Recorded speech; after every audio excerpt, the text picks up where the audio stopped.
नमस्कार, मेरा नाम नीतीश है। दोस्तों, आज बात करेंगे ऑपरेशन सिंदूर की। आज ऑपरेशन सिंदूर का चौथा दिन है।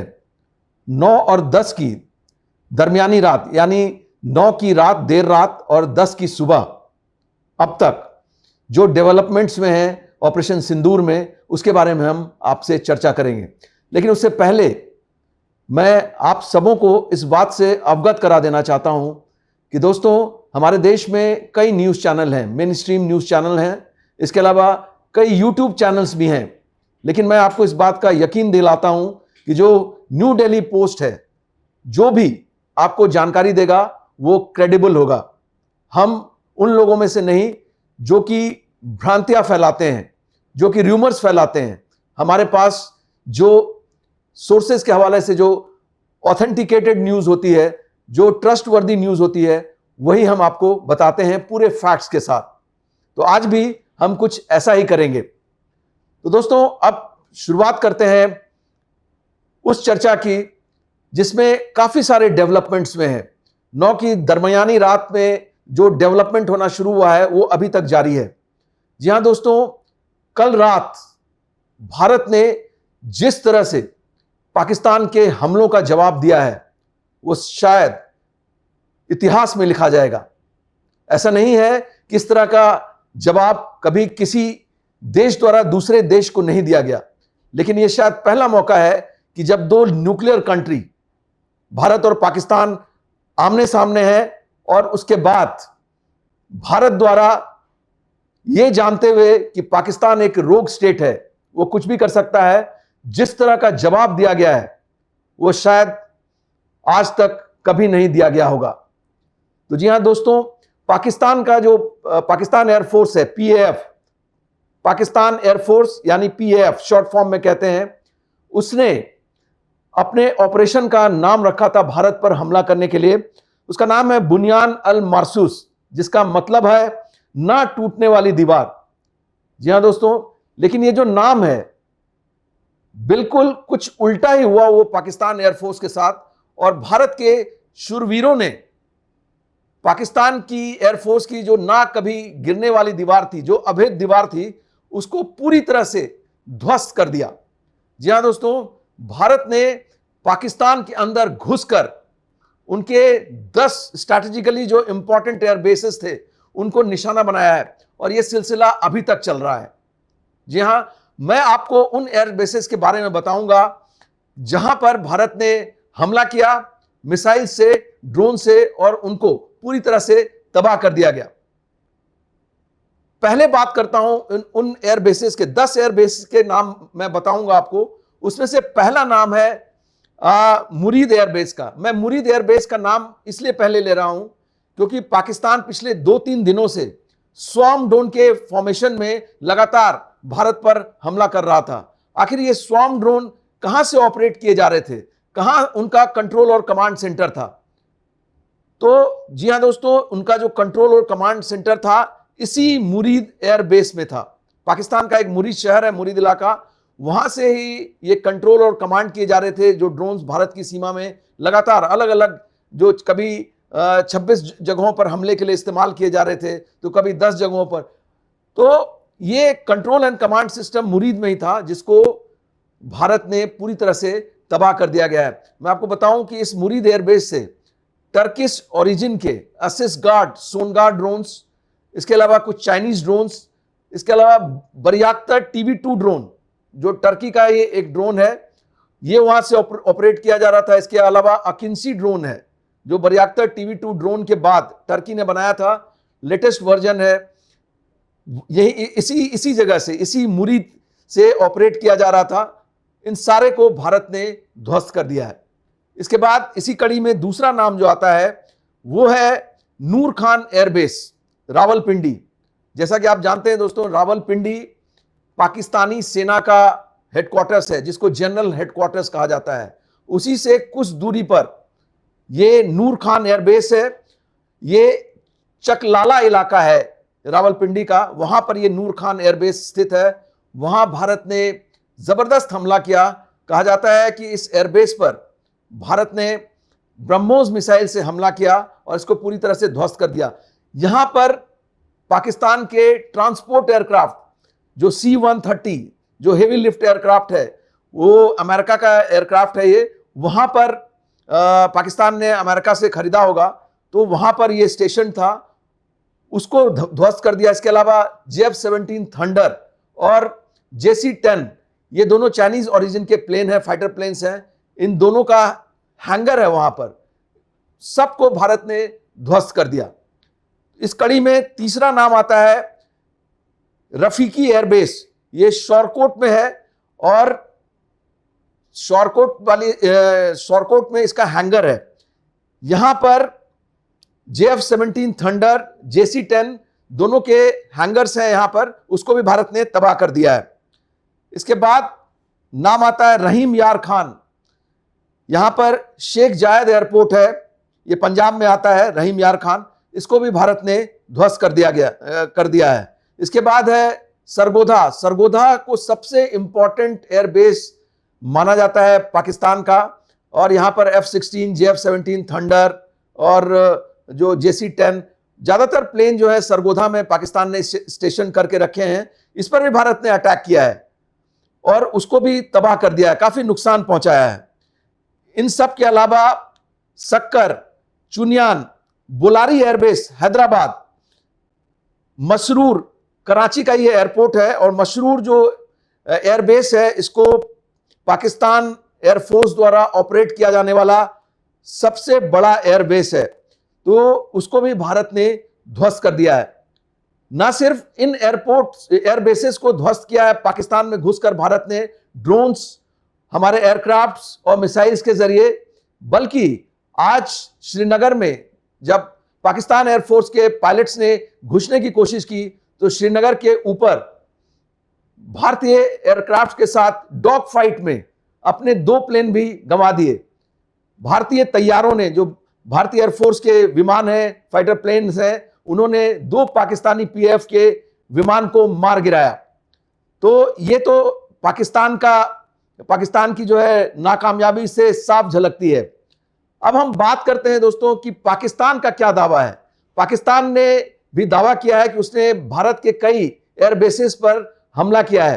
तो जो ऑफिशियल कॉन्फर्मेशन है सरकार की तरफ से और सेना की तरफ से, जो कॉन्फर्मेशन आया है कि जी हां, ड्रोन्स के जरिए और मिसाइल्स के जरिए पाकिस्तान ने इन एयरबेस को नुकसान पहुंचाया है। इक्विपमेंट्स और पर्सनल के टर्म में उन एयरबेसेस के नाम हम आपको बता देते हैं। इसमें पठानकोट एयरबेस है, इसमें उधमपुर एयरबेस है, इसमें भटिंडा एयरबेस है, और इसमें श्रीनगर एयरबेस है, जहां पर पाकिस्तान ने कुछ डैमेज किया है। हालांकि डैमेज की जो इंटेंसिटी है, उसका जो वॉल्यूम है, बहुत ज्यादा नहीं है, लेकिन फिर भी पाकिस्तान के ड्रोन्स और मिसाइल्स ने कुछ नुकसान जरूर पहुंचाया है। और पाकिस्तान ने कल दरमियानी रात, देर रात 9 तारीख की रात को पहली बार सरफेस टू सरफेस मिसाइल यानी फतेह 2 से भारत के अंदर हमला किया, और इस मिसाइल का जो रेंज है वो 290 किलोमीटर या उससे अधिक कह सकते हैं। इस मिसाइल का निशाना था सिरसा का एयरबेस स्टेशन, जो हरियाणा में सिरसा है, वहां पर इसको इंटरसेप्ट कर लिया गया। ये कुछ नुकसान नहीं पहुंचाया गया। बहुत हाई एजाइल, बहुत तेजी के साथ ये ट्रैवल करने वाला ये मिसाइल है, लेकिन इसको सक्सेसफुली जो भारत के एयर डिफेंस सिस्टम है उसने इंटरसेप्ट किया और उसको न्यूट्रलाइज कर दिया, और एक बड़ा जो वहां पर डैमेज हो सकता था उससे बचा लिया गया हमारे एयर डिफेंस सिस्टम ने। तो दोस्तों, ये तो बात रही कि पाकिस्तान और भारत की, कि भारत ने किस तरह से हमला किया पाकिस्तान के एयरबेसेस पर, 10 एयरबेसेस पर, और पाकिस्तान ने बदले में किन एयरपोर्ट्स पर, किन एयरबेसेस पर भारत में हमला किया। अब बात करते हैं भारत के उन जो मिसाइल सिस्टम की, मिसाइल डिफेंस सिस्टम जो है भारत का, या एयर डिफेंस सिस्टम है, जिसने अभी तक लगातार 4 दिनों से ऑपरेशन चल रहा है। 3 दिन पाकिस्तान ने जोरदार हमला किया है शाम को, लेकिन उसमें पाकिस्तान भारत का कुछ भी बिगाड़ नहीं पाया। हल्का फुल्का डैमेज हुआ है, हल्का फुल्का कोलैटरल डैमेज है, उससे ज्यादा कुछ भी नहीं। तो ये कौन से मिसाइल डिफेंस सिस्टम है भारत के, जिन्होंने हमारे अलग अलग राज्यों में जो जगह हमारे एयर बेसेस हैं उनको प्रोटेक्ट किया, तो उसके बारे में मैं आपको जानकारी दे देता हूं।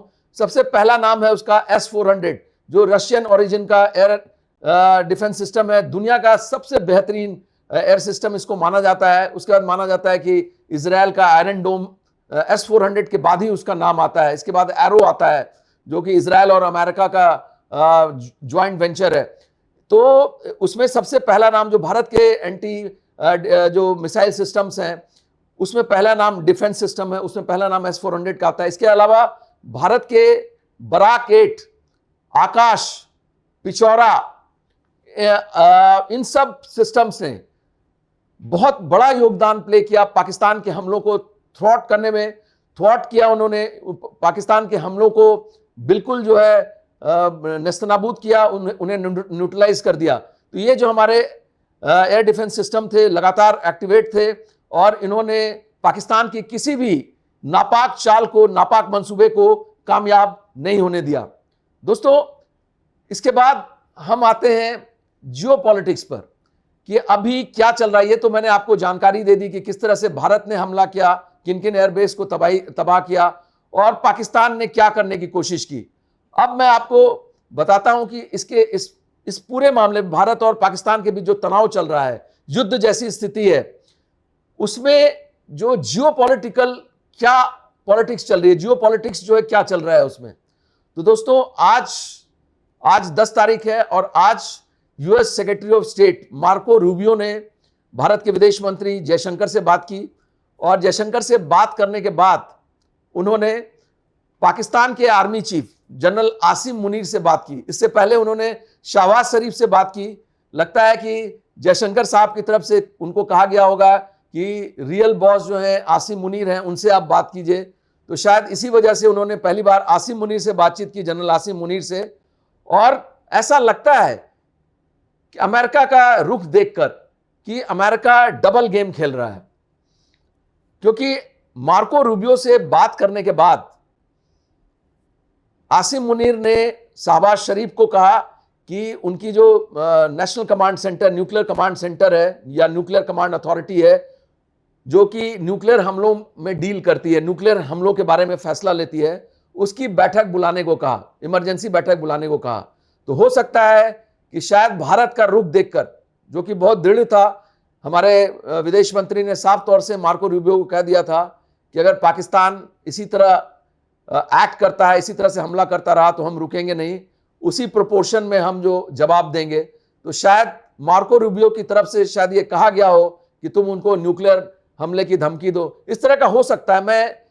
आप कह सकते हैं कि मैं स्पेकुलेशन कर रहा हूं, लेकिन कुछ हालात जो है इसी तरह के दिखाई देते हैं क्योंकि उनसे बात करने के बाद तुरंत आसिम मुनीर ने कहा होगा शहबाज शरीफ को, और शहबाज शरीफ ने नेशनल न्यूक्लियर कमांड सेंटर की जो है न्यूक्लियर कमांड अथॉरिटी की बैठक बुलाई, क्योंकि मार्को रूबियो ने कहा होगा आसिम मुनीर को कि भारत ऐसे टेबल पर नहीं आएगा, तुम न्यूक्लियर हमले की धमकी दो। शायद इस तरह का कुछ हुआ होगा, जैसा कि मेरा एनालिसिस है।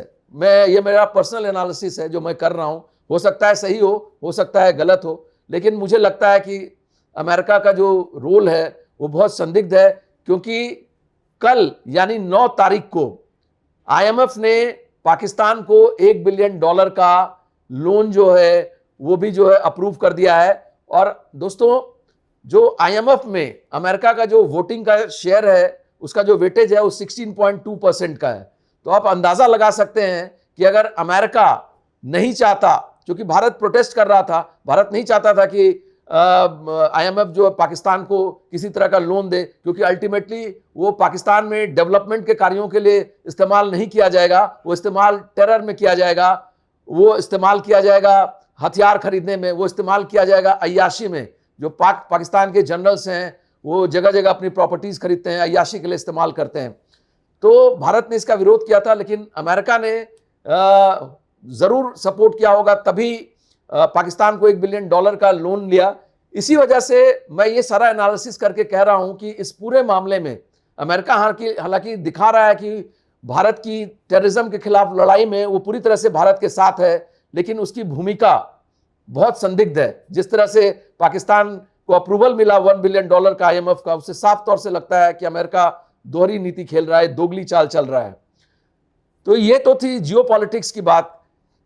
अब दोस्तों, आपको बता दें कि इसके बाद क्या होगा। दोस्तों, जो फिजाओं में जो बात चल रही है ये बात चल रही है कि पाकिस्तान लगातार इस तरह के जो हमले देखा, जिस तरह का इंटेंसिटी था भारतीय हमलों का, पाकिस्तान पूरी तरह से बौखलाया हुआ है और ऐसा लगता है कि बैकडोर चैनल से पाकिस्तान ने भारत को टेबल टॉक के लिए ऑफर दिया है। और हालांकि ये पूरा कंफर्म नहीं है, लेकिन इस तरह की चीजें चल रही हैं, जो फिजाओं में इस तरह की बातें जो है होती रहती हैं, तो ये चीजें चल रही हैं। हालांकि ऑफिशियल कॉन्फर्मेशन किसी तरह का नहीं आया है, लेकिन साफ तौर से जाहिर है कि भारत का जिस तरह से रिस्पॉन्स रहा ऑपरेशन सिंदूर में पाकिस्तान के हमले के बाद, उससे पाकिस्तान बुरी तरह से घबराया हुआ है। और एक बात और बता दूं कि पाकिस्तान ज्यादा देर तक लड़ नहीं सकता दोस्तों। आप ये देखिए कि 48 घंटे के लिए पाकिस्तान के जो पेट्रोल पंप्स हैं उनको बंद कर दिया गया है। किसी भी तरह की कोई फ्यूल सप्लाई कॉमन मैन को नहीं होगी। इससे साफ जाहिर है कि पाकिस्तान में धीरे धीरे करके फ्यूल की कमी हो रही है और टैंकों के लिए और एरोप्लेन्स के लिए, फाइटर प्लेन्स वगैरह के लिए फ्यूल की ज़रूरत होती है, टरबाइन फ्यूल्स की ज़रूरत होती है, नॉर्मल फ्यूल्स की ज़रूरत होती है। तो वो लगातार डिप्लीट हो रहा है उनका स्टॉक। शायद इसी वजह से पाकिस्तान जो है टेबल टॉक पर आने की कोशिश कर रहा है। शुरू में उसने सोचा कि 3-4 दिनों तक ज़बरदस्त हमला करके भारत को क्षति पहुंचा दी जाए और उसके बाद भारत को टेबल टॉक के लिए जो इनवाइट किया जाए, लेकिन जो पाकिस्तान का एंटिसिपेशन था वो उसके अकॉर्डिंग नहीं हुआ। और भारत ने जिस तरह से रिएक्ट किया, जिस तरह से हमला किया, पाकिस्तान ने इस तरह कभी एक्सपेक्ट नहीं किया होगा। शायद इसी वजह से अब वो न्यूक्लियर हमले की धमकी दे रहा है। अभी उसने न्यूक्लियर कमांड सेंटर की बैठक बुलाई है ताकि वो भारत को बोले कि अब हम न्यूक्लियर हमला करेंगे और भारत जो है न्यूक्लियर हमले से डर कर टेबल टॉक के लिए आ जाए। तो इस तरह की चीजें चल रही हैं। ये कुल मिलाकर यही अभी स्टेटस है। आज की रात एंटिसिपेटेड है, एजेंसियां भी, हमारी सेना भी सारे एक्सपेक्ट कर रही हैं कि पाकिस्तान की तरफ से आज की रात फिर कोई नापाक हरकत, बड़ी नापाक हरकत की जा सकती है। उसके लिए हमारी सेना और हमारा जो एयर डिफेंस सिस्टम है पूरी तरह से तैयार है और पाकिस्तान को इसका करारा जवाब दिया जाएगा। तो दोस्तों, उम्मीद है आपको हमारी ये जानकारी, हमारा ये शो अच्छा लगा होगा। अगर आपको हमारा ये शो पसंद आया हो तो काइंडली हमें लाइक करें, शेयर करें, सब्सक्राइब करें और न्यू दिल्ली पोस्ट को लगातार देखते रहें। नमस्कार।